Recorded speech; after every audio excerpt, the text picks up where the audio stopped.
Om Sarvesham Swastir Bhavatu Sarvesham Shantir Bhavatu Sarvesham Purnam Bhavatu Sarvesham Mangalam Bhavatu Om Shanti Shanti Shanti.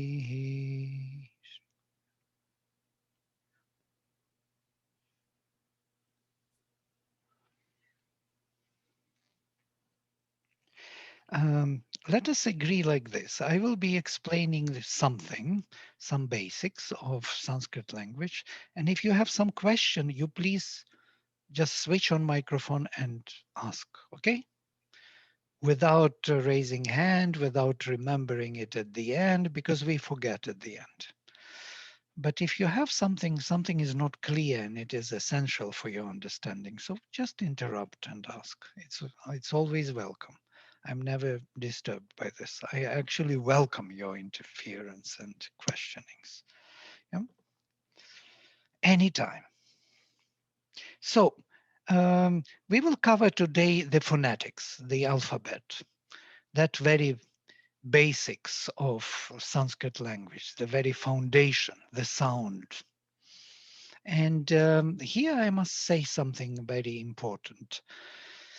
You know, with the discovery of Sanskrit language and especially alphabet, there was the whole change of perspectives in Europe, especially in approaches to linguistics and studies of language. With the discovery of Sanskrit language, there are new subjects flourished, started in Europe, such as Indo-European linguistics, comparative linguistics, theoretical linguistics. All the founders of general linguistics in Europe were professors of Sanskrit language. Yeah? Saussure was a doctor. He has a doctorate in Sanskrit language. And even Saussure, who introduced signified and signify and became the father of general linguistics in Europe at the beginning of 20th century, end of 19th century, uh, he took these ideas from Sanskrit grammar, you know, Vachya and Vachaka of Bhartrihari and uh, of Vakyapadiya. Um, I'm sure about this because this is exactly what Vakyapadiya says. And Saussure continues to use this and utilize that idea. And even he didn't want to publish his book because he was not kind of didn't feel that he has rights on these concepts. So it was published after by the students and it became the foundation of general linguistics in Europe. So why Sanskrit alphabet is so important? Because it gives us the system of all possible articulatory devices. It's not A, B, C, D, E, F, G, as you understand. We do not understand why A, B, C, D, why this order? There is no order there. And where all these D, C, E's are coming from, they are also absolutely out of the blue. They are not there, actually. These are the names of the letters. And if we look deeper into this, we will see that Aleph Bet comes from a Hebrew alphabet, where Moses codified his occult knowledge into the language, because his alphabet is actually the system of arcanum, the system of laws of one mysterium, as he calls it. You know? So 22 laws, 22 letters, where Aleph is first, you know, and Bet is second. And their drawing and is also important because they project something of that law. So if Aleph is triple, it's written as 3 lines. It's a triple magician, the creator, and he is of a triple nature, and so on. So there is an explanation to it, to this order, but not in terms of phonetics or in terms of articulation of our sounds. It is explained on totally different ground, on different ground of philosophy or vision of creation. Um, Sanskrit alphabet is based totally on the understanding how we articulate the sounds. So we have 5 levels of articulation in our apparatus, in our mouth. We have back tongue, we have palatals, we have cerebrals, we have dentals, we have labials. So if I take my hand and put on my face on the side, these will be gutturals, kakha, gaghanga, yeah, these will be all the palatals, where with the middle tongue I go up, cha cha jajhanya, then there will be cerebrals, tathar dadhana, when I with tip of the tongue I hit the hills over the teeth, and then with the tongue I touch the teeth, tatha dadhana, and then lips, papha babhama. 5 levels.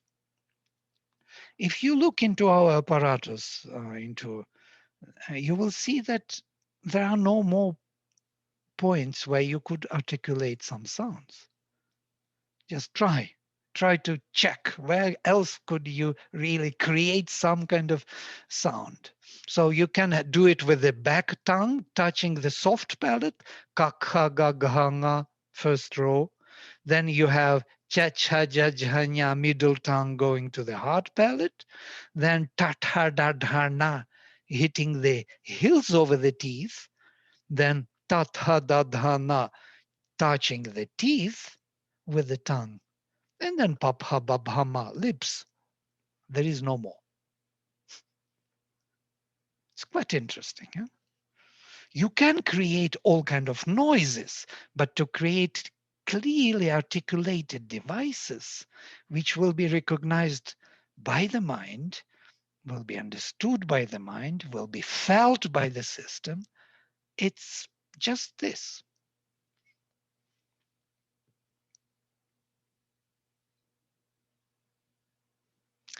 Okay,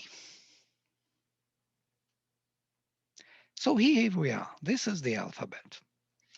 We have 5 levels of articulation. Ka is the back tongue. Consonant, sorry, it's just, this is changing sometimes. The consonants voiceless. Yeah. Voiceless consonants. That means touch without voice. Ka. So I can do this touch without voice on 5 levels. I can do ka on the back tongue, cha palatal touch, ta cerebral touch, ta dental, and pa labial. And notice everywhere we have a following the letter. So it's not actually an alphabet in terms of letters. It is more in terms of syllables. It's a syllabic thinking, syllabic writing. We have it the same in Hebrew. In Hebrew also uses syllables and syllabic thinking. And that's the problem. That was the problem how actually alphabet came into being, because Greeks couldn't read all the syllables because Hebrews were hiding. They were not writing the vowels within the syllables. They were hiding them. So they were writing only consonants. And in that way, they forced Greeks to split consonants and vowels and to create an alphabet. So Greeks create for the first time alphabet separately consonants and separately vowels. We do not have separate consonants. We can't have k without a, without vowel.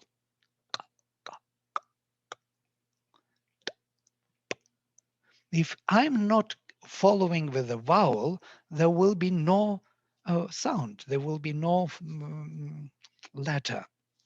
So that's why we have A, B, C, D. These E's are coming because they have to support the consonant. Otherwise, we would not hear the consonant. So Sanskrit doesn't have that issue. Yeah. So everywhere short is added, which is helping that consonant to come out. K, k, g, g, ng. There is no way that we can pronounce k, k, g without vocal cords. So, and that creates the syllable, and that is Varna. Varna is also an interesting word. It's called Varnamala, the garland of Varnas. Varnas are colors. So these syllables or these letters are Varnas or Aksharas. There are two words for these elements. So they are called Varnas, colors, or Aksharas, indestructible ones. Yeah? Irreducible being kind of articulations. So voiceless consonants k, ch, t, t, p on 5 levels, k, ch, t, t, p. So tongue is dancing ka, cha, ta, ta, and lips pa. Then ka, cha, ta, ta, pa, which are aspirated, the same touched, voiceless aspirated. Only we add aspiration to them. K, ch, t, t, p. And then consonants voiced. We add voice to them. So before we have a touch, we add voice to it. So it becomes ga, ja, da, da, ba, gajar, da, da, ba, gajar, da, da, ba. 5 levels.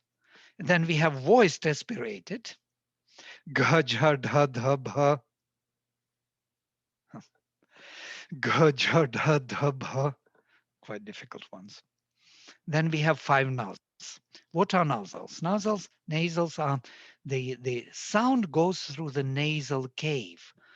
That means nga, nya, na, ma. So touch takes place after the sound already goes through the nasal cave.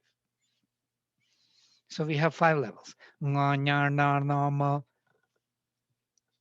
Then we have semi-vowels. We have to speak about semi-vowels more. Ha, ya, ra, la, va.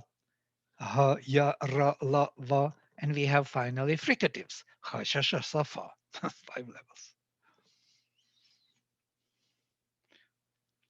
Now, and we have 5 vowels. A, I, ri, li, u. Amazing. It's a system of all possible, clearly demarcated in the mind articulatory devices. I never saw anything more perfect than this. All possible articulations on all possible levels. So it's not an alphabet of some language. It's not an alphabet of English or alphabet of French or Russian or Indian. There is no name, national name assigned to language. It's a Sanskritam, perfected. And these are not letters of the alphabet. These are universally possible devices to articulate within this given apparatus in a clear mental manner. This is the matrix of sounds. So if I would tell you, please articulate for me guttural, voiceless, touched, yeah, then you will say k, definitely. If I ask you palatal voiceless touch, you will say cha. You can't do it otherwise. If I ask you labial voiceless touched, you will come to pa, because it's labial, because it's touched, and it is voiceless. Pa, no voice. So the very definition where and how the sounds are articulated creates the alphabet. I wanted you to see this beauty. And of course, once this was discovered, suddenly in Europe, they understood how we are speaking, how we pronounce sounds finally, because A, B, C, D, E, F, G could not explain that. Nobody even imagined himself thinking and looking into inside apparatus, how tongue is moving, how sounds are articulated, what effort we are making. This was not a part of culture.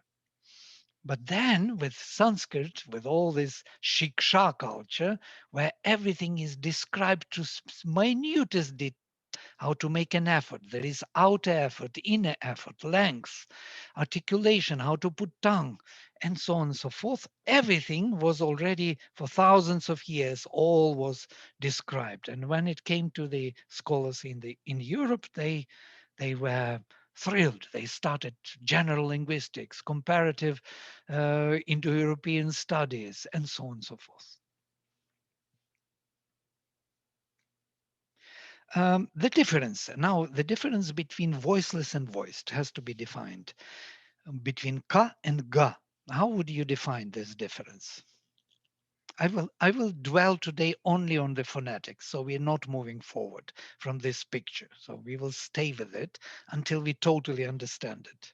So the difference between ka, touched, non-aspirated, and ga, voiced, non-aspirated. What is the difference between ka and ga? Well, it's written there, voiceless and voiced. Well, but what does it really mean? You try. Ka, ga, ka, ga, ga, ka. I know it's maybe a little childish, but if you discover that, it would be a very valuable discovery. I think because you are using this part of the body when you are making the sound, go, go. If you say ka, it's not working. This, I don't know the name of this, Vocal cords. right? Ka, ga, ga. You are using all this part of the body for Very saying ga. nice. Vocal cords, yes, yes. I'm using vocal cords, but if I spread this, like make it slow motion, as it were, ka, and then ga, just try. You would hear how the process of touch is taking place because the tongue, the back tongue, is touching ka, ga, also touching, and ka and ga touches. But differently, different touch. Yeah, you did right, Zigmund. But isn't G from throat area? Yes, it is from. But what is happening when you touch? Ka, g, G. g, g, ga. It's deeper. It's deeper down. Yeah. So when touch is happening, we'll listen. Ka, ka, ka, ka. The touch is happening, and then ah follows, where ga, ga. The vocal cords begin before the touch. The vocal cords are vibrating before the touch is made and change the touch totally. There is another quality of it. It's vocal touch. It's no more voiceless touch. It's voiced touch. Many languages do not have voiced consonants. Yeah, as you know, for example, Tamil. Tamil doesn't have voiced consonants, or Korean language for that matter. So they have only ka, kha, cha, cha, ta, tha, pa, pa. Yeah? They don't have, that's why they will write in Tamil, Kanesha. For them, k and g is the same sound. And they do not distinguish actually. It sounds the same to them. If there is another way to distinguish between the two. If I whisper, whispering means I'm not using vocal cords, so I can whisper. And then I will be using only voiceless. If I say good boy, whispering, good boy, there will be kut boy. There will be no good boy anymore. So without vocal cords, the quality is changing into voiceless consonants, and that is the difference. So Vladimir, I'm having a little hard time with voiceless versus voice. Voiceless is not actually voiceless, it's just more subtle than voiced. Is there a way, am I missing something? I mean, I get it that the voiceless seems to be a little more, just a little more, just more subtle. Is that correct? No, voiceless where the vocal cords are not activated when the touch is made. Okay. K- So it's a physical, the way to relate to voiceless is vocal cords. Right. Voice is the vocal cords. There is no other voice in this system. If I want to make a voice, I have to make a vowels are all pure voiced movements. They are infinite. You know, notice e there. Ka is a touch, one point in time. So consonants are point in time, whereas vowels are infinite. Again, another Okay. distinction. Okay. Thank you. Yeah. Vladimir, sorry. I was just trying to understand the concept of touch. So when I say k, I mean you mean the end of the tongue that's closer to the throat. That's the where the k sound comes. And second, if I make a sound k, then there is a voice. Otherwise, it will be just the breath. So Yeah, there is a touch ka. You just examine how your back tongue is touching ka, ka, ka, ka, ka, ka, ka, ka, ka, ka. Otherwise, where that click is coming from? It doesn't come by itself. It must touch one part. The back tongue touches the soft palate. Ka, ka, ka, ka. Soft palate, that curtain which is hanging with in between that. Yeah. So when you touch it, ka, ka, ka, you have that click.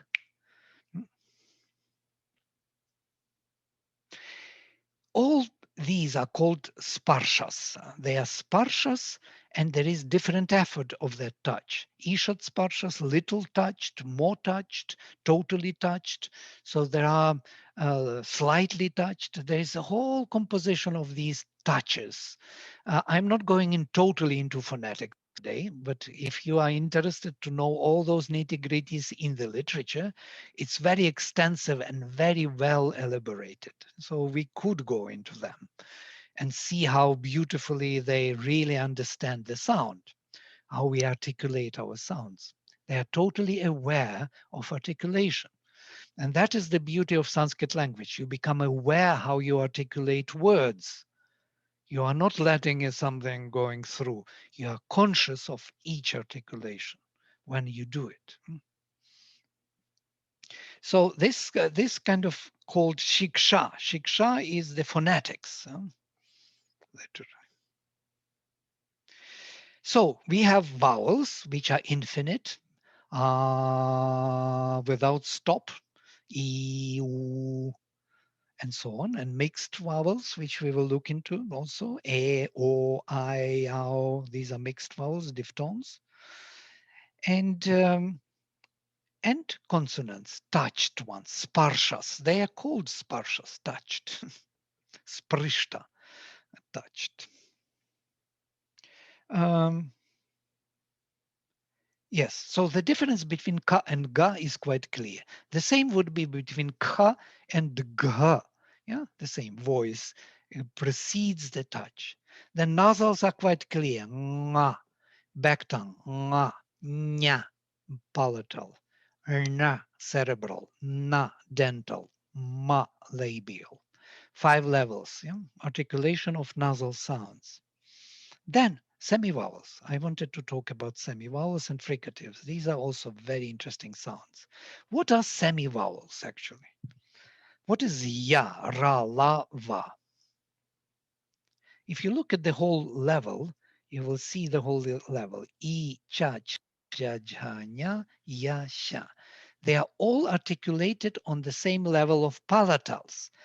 I, cha, cha, ja, jha, nya, ya, sha. All in the same position of the tongue. Or a, ka, kha, ga, gha, nga, ha, ha. All in the same position, back tongue. Or u, pu, pa, pa, ba, bha, ma, wa, for all labials. You see, the whole level, one level, throughout with many different modulations. So what are semi-vowels? The word semi-vowels tells us something. They are semi-vowels, half vowels in a way.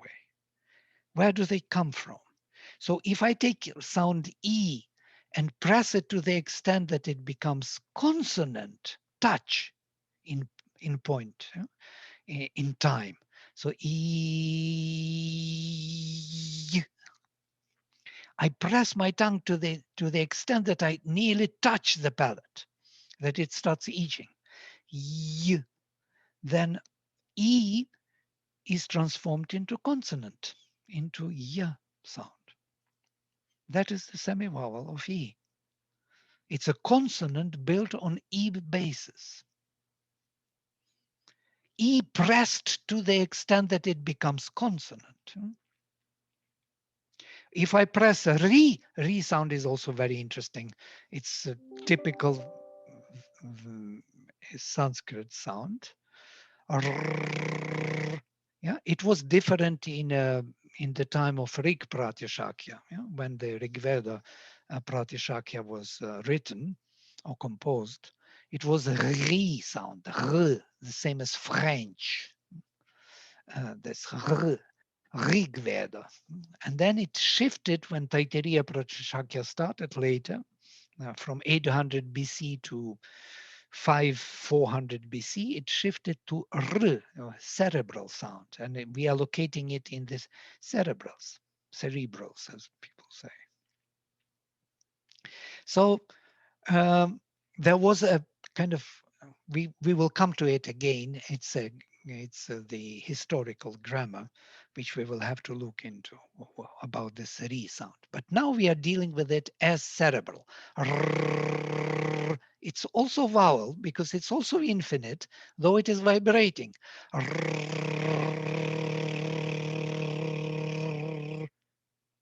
It gives that touch, touch, touch, touch, and it's called Ischatsprechta, slightly touched. And there is a L sound, which is dental vowel. Oh, I am touching my teeth and I'm making vowel sound. Oh, there are these sounds in Indo-European languages. For example, in Czech language, they have words such as vulk, vulk, three consonants, where L is vowel. Vulk, vrika, wolf, yeah, the same meaning, wolf. Vulk, where L is vowel. So it was there. There is only one word left in Sanskrit language with li sound. It is klipti, sankliptis, kalpate, from the root clip. But it is there, dental vowel, and there is labial vowel. So these 5 vowels on 5 levels of articulation create semi-vowels. If I press each one of them to the extent they create a touch, e, it's a touch, ya. It's semi-vowel, it's consonant. Re becomes ra, one touch. Well, it's not one, there is vibration there. Ra, and then la, one touch, and then wa or va. Both are used, and they don't distinguish between wa as W and va as V sound. One is called pure labial, other is called dental labial. Is dental labial, where with lip, lower lip, I touch upper teeth, va, or with 2 lips, I create wa, where I don't touch teeth. But in Sanskrit, they are not distinguished. They are distinguished only in the position. Sometimes it is swaha, or it is something like va is there, vadati. It's not vadati. So it depends on the position.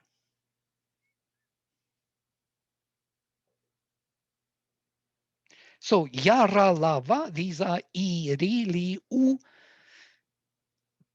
pressed to become the consonant. And if I want to press A to become a consonant, I don't have tongue. I can press with the tongue to E to become U, or with the lips of Wa to become a touch. But A, how can I press A to become a consonant? There is no tongue there. Tongue is not reaching to the vocal cords, only to the soft palate. How would you create semi-vowel from A?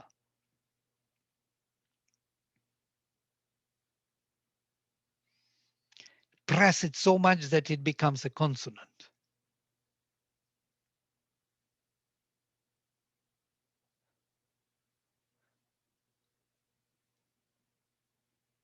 No? It's written here, the idea.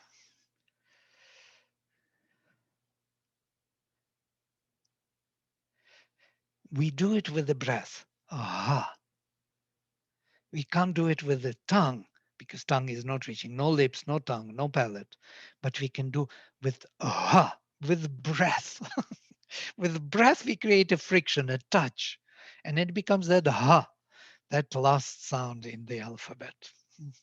That is considered to be semi-vowel of a sound. Now, there is a beautiful philosophy behind a sound. It is considered that a sound is the major sound. A sound is all sounds. Yeah? The vibration of vocal cords.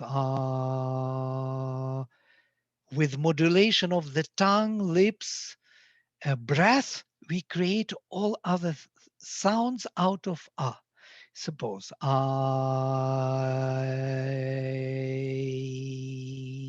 It is by moving tongue up, I create a and e. Ow. By moving lips, I create o and u from a. By the tongue touching, ka, I create ka. By the lips touching, wa, I create wa. So, but a is the major substance of all the sounds. That's why Sri Krishna in the Gita, and we will read about this in the Gita, said that among all the Varnas, I am a kara. I am the sound a. That major sound which creates all sounds, the substance of all the Varnas. Now we have only fricatives left. Ha, sha, sha, safa. What are fricatives? They are voiceless frictions, or they are called also sibilants sometimes. They're hissing sounds. Yeah?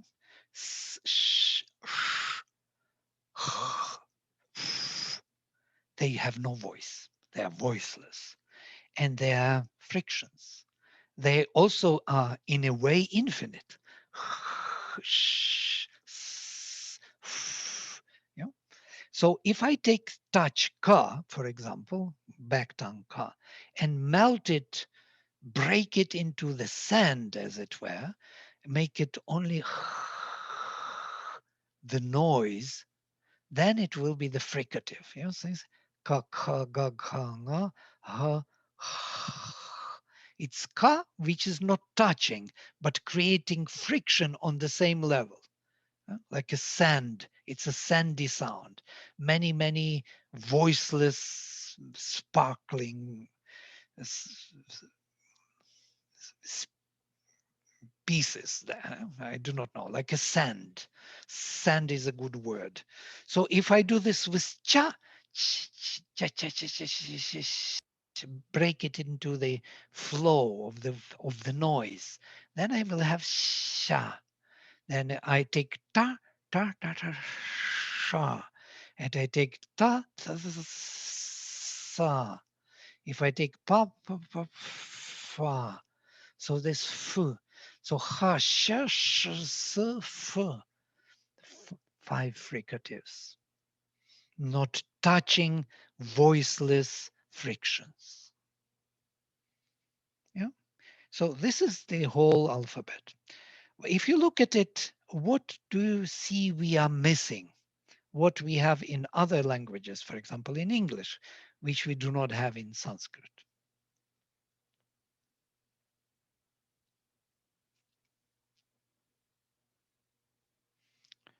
should be quite complete. It's a complete set, but still, there's something which is missing.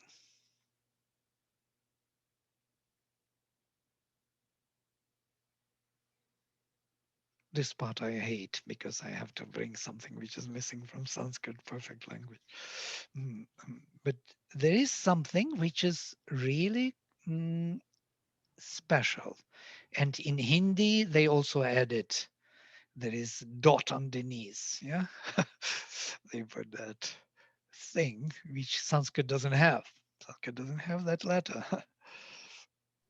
The Z sound. Absolutely. Z and Z. These two sounds we don't have. Zaruri hai. Yes. So what is Z? Z is the fricative, but voiced fricative. In Sanskrit, we do not have voiced fricatives. And voiced fricatives would be ra, ja, ja, za, va. Ra, ja, ja, za, va, we do not have. The rest we have.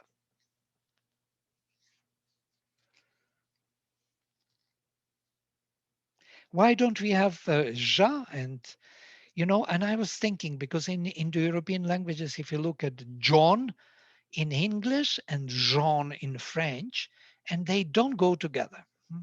Either J or J, you choose between the two.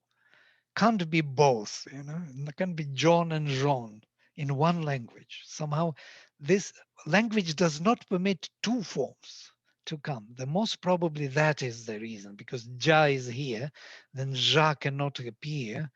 But Za is a very interesting sound and could have been incorporated into Sanskrit, but it is not there.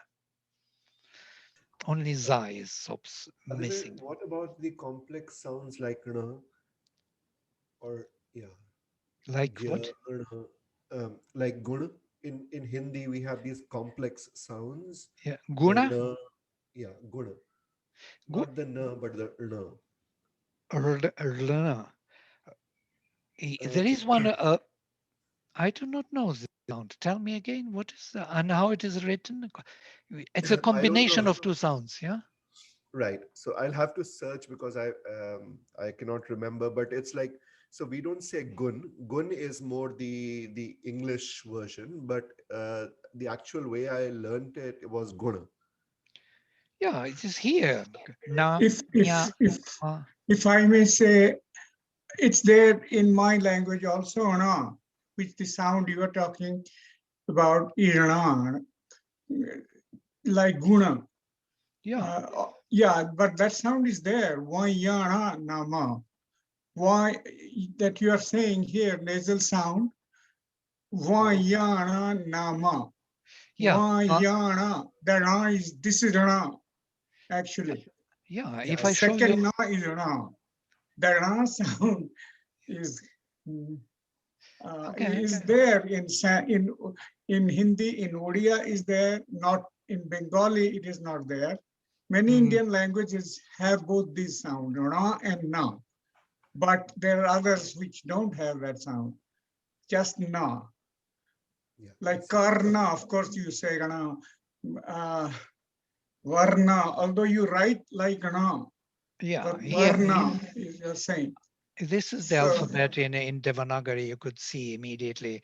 Nga, nya, na, na, ma. that na, this is the one. Here's na, yes, guna. Na, that's correct, but this is na. Yeah, Ganapati. Yes, it is Right, there, definitely. Ganapati. Yeah. But Ganapati and Ganapati are obviously different sound, but it's actually Gana. That Gana sound comes from nasal. It's a it's a nasal sound. How can I describe it? You, Yeah, Vladimir, it's Nasik, you'll yeah. be able to. Yeah, it's Nasik, yes. Yes, so Yeah, these are the nasal sounds.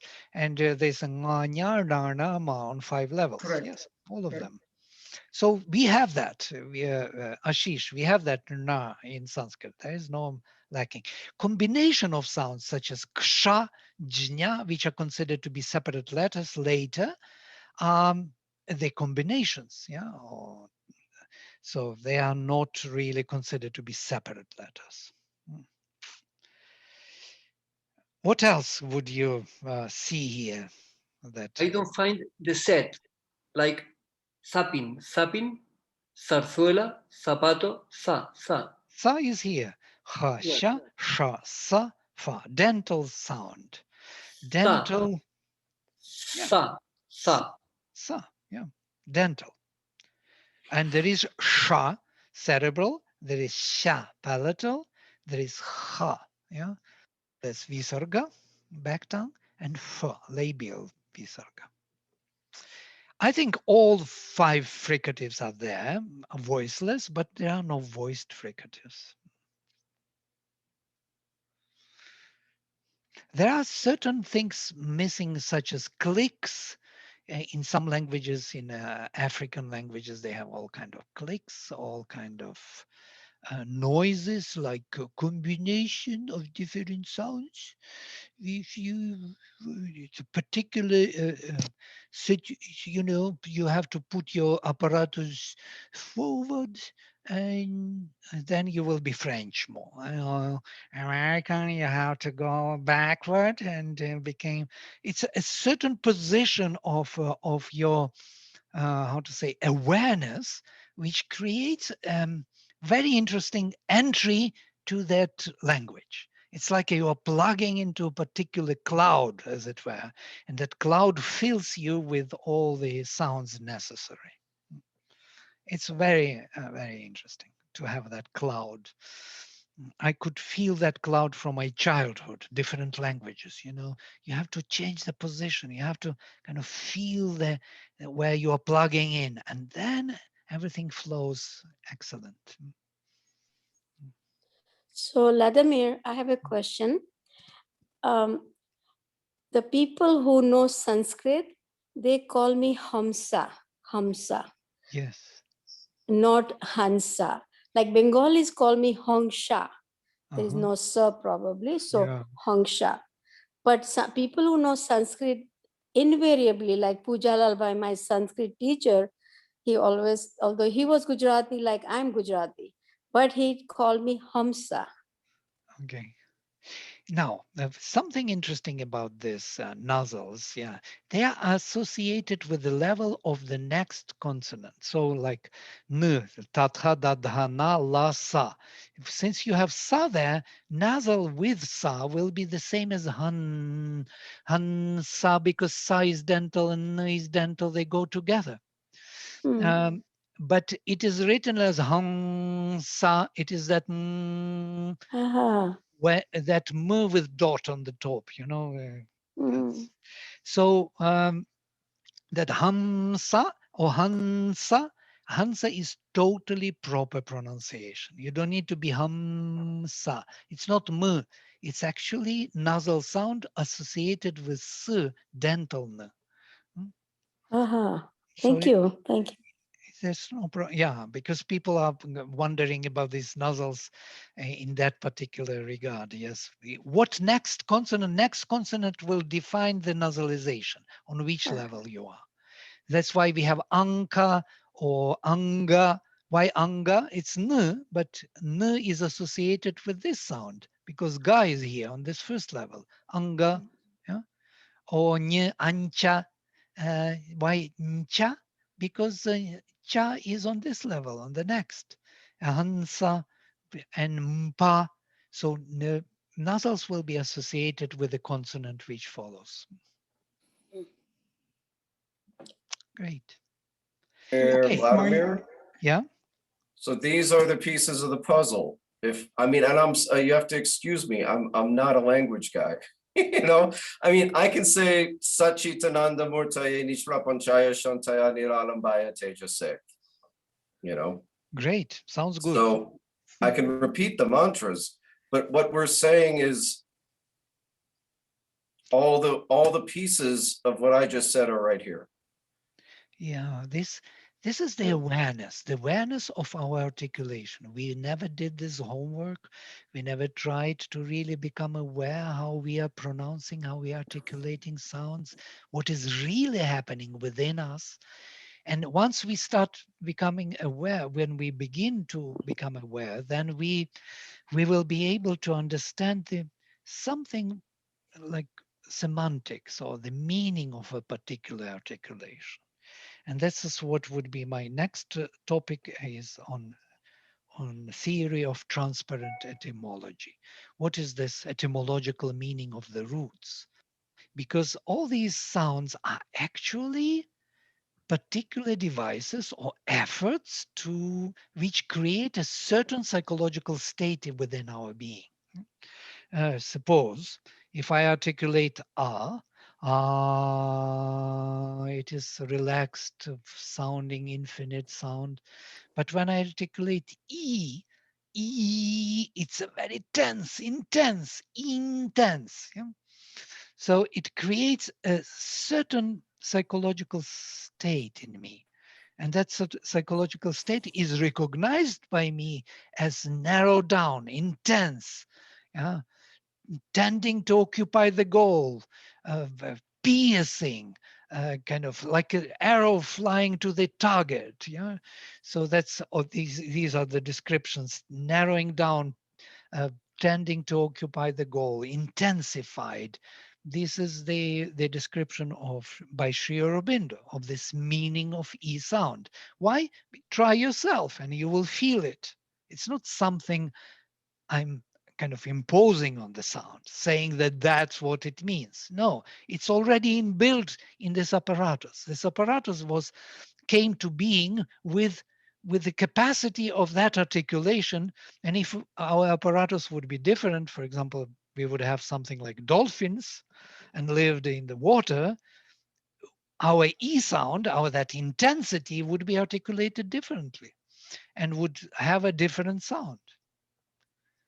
So what I want to say that E sound is the state in which we articulate a certain intensity, certain narrowing down, certain forcefulness, yeah, certain piercing. And you notice even in Latin, it is written as one line with dot on the top.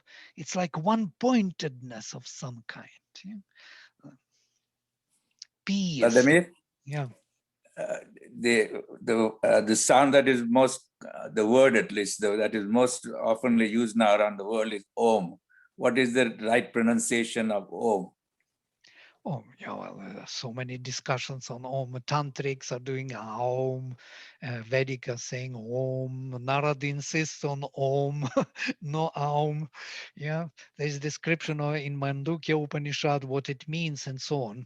And there are extensive literature how to pronounce it. But if we take root sound U, and that is important, U, what U means? If A is just in different state of existence, E is intense state, differentiating state of existence, then U, U, what do you feel with U? Does something to us. It creates some indescribable. We cannot describe what it does, but it does something which we recognize. We can, yeah, it's a general significance of U. And Sri Aurobindo says it's first of all medial, dual, because two lips, it's something in our psychology. That's why we have tu, you, thou, everywhere U. In the second person, in two, in duality, dual, it's always this U which is holding two, yeah? And also it's firmly occupying the space. It's like, ooh, it's a fullness of some kind. Notice full, labial, full and ooh together. Purna. So it's when these words were created, when these roots were created, that psychology of articulation of the sounds was there. And it was kept in Sanskrit language in certain purity. And that's why the Sanskrit language has this correspondence with meaning. How far back does Sanskrit go as a spoken and a written language? Written language, it's actually the Devanagari script is quite recent, only 1500. Yeah, before there was Brahmi script, and there were all different types of scripts. If you want to know about scripts, Brahmi script we did have from 300 BC only. Before there was an oral tradition. And in Aitareya Brahmana, it is said that those who recite the Vedas, they should not write the Vedas. There was a prohibition to many things, and among those things, one of them was you should not write. So writing was available, but the scriptures were never written down. They had to be orally transmitted because it was the responsibility of guru to transmit to the proper shishya. He could not give it to somebody or like a book, read and Yeah. learn. Yeah? So he was choosing his disciple, his student. And it was his responsibility that his student will pass the Veda precisely to the next Shishya. So that was a heavy responsibility. Excuse me, is that the reason why it used to be called Shruti? Yes, Because it came absolutely. listening from Shruti. Absolutely, you're totally right. And That is. also in music it is used. We use it in music also, Shruti, very much. And you know, when European scholars came to India at the end of 18th, beginning of 19th century and started to collect data, recording all the Vedas because they were not really recorded. Only Sayanacharya is there with one, and otherwise they don't write. So that's an oral tradition. And they started to collect Rig Veda from the north, south, middle India, from Bengal, from every village, wherever they found some gurukulas, they were shocked because the texts were identical. Just think about this. What kind of tradition is that can transmit the text without any modifications orally? You don't have time from this village to go to the north somewhere to the other village to check how that guru is doing. You have only time to transmit the text to Shishya. That's only that. And there's a huge number of texts. So that tells me that the oral tradition is much more precise than scripture, but then scribing and transcribing. Few scribes sitting there and transcribing, they could make so many mistakes that the scripture could be lost. Okay, that was today all on phonetics. Of course, we have also vowels and how the vowels create other vowels, like A plus E gives E. What is E? From A to E, if I move I, E is in between I and E. Or from A to U, O is in between. So you will see how beautifully they understood all vowels.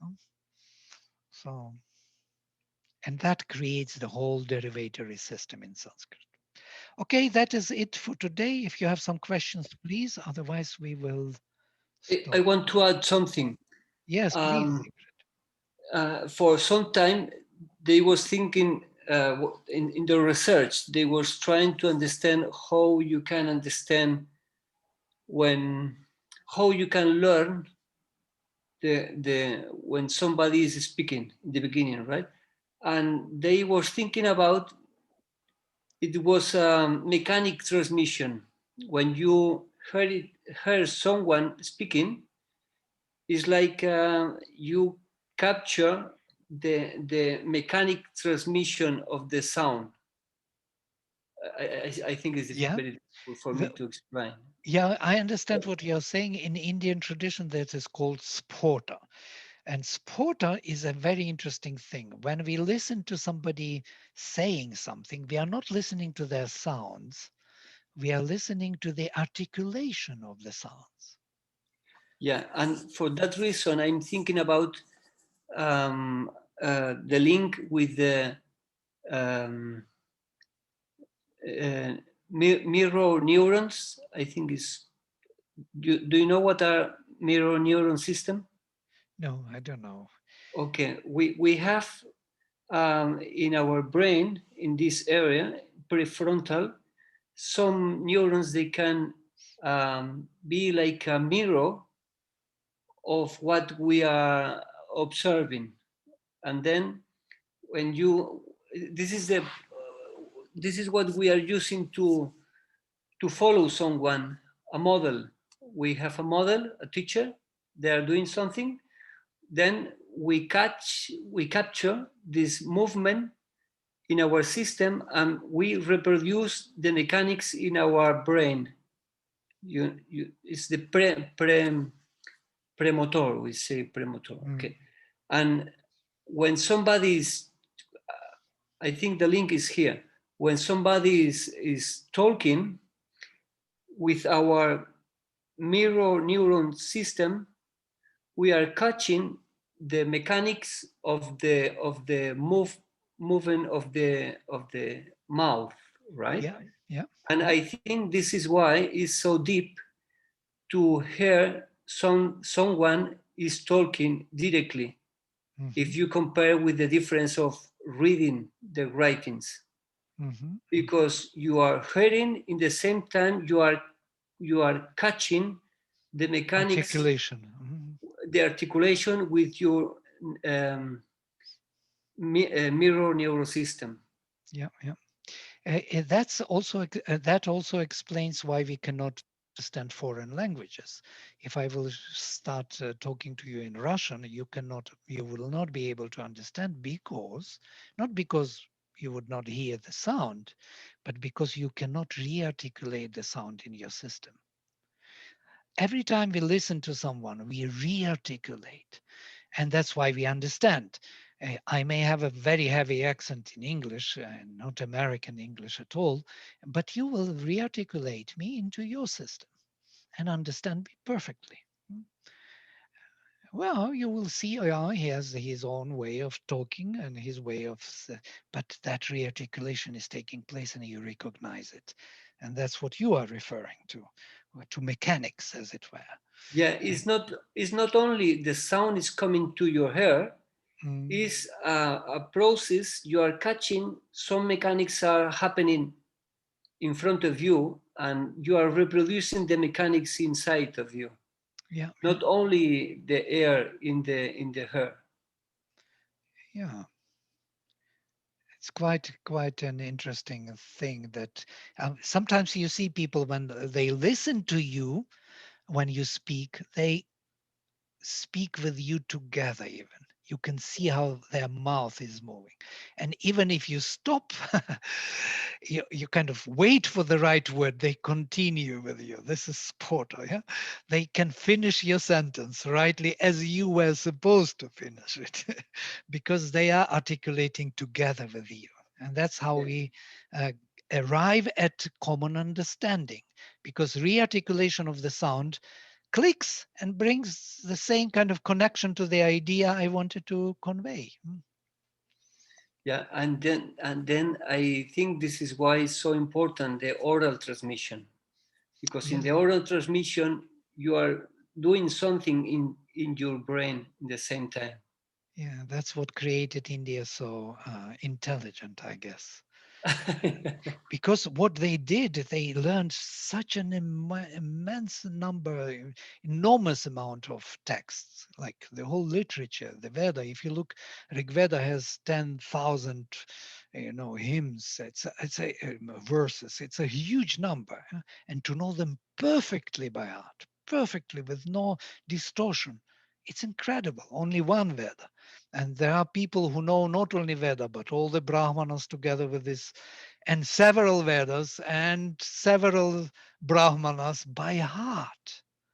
That's unbelievable. So you can imagine from 6 years of age, he is introduced to Brahmachari period until till 28, 29, 30, that is like 24 years. He's doing nothing but learning that text and polishing and perfecting the text by heart. Can you imagine that? So, and then he is a carrier.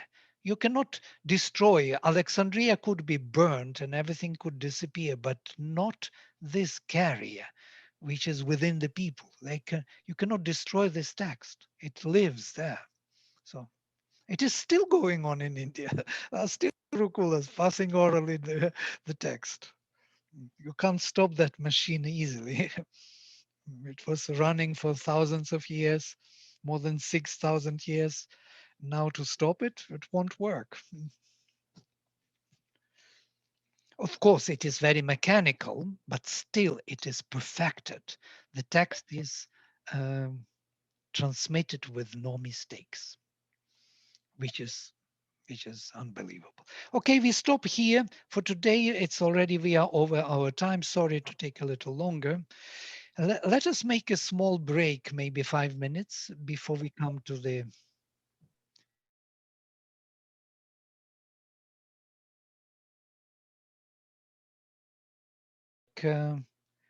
a small break. Yeah? 5 minutes at least. Great. So in 5 minutes we reassemble. 6:10.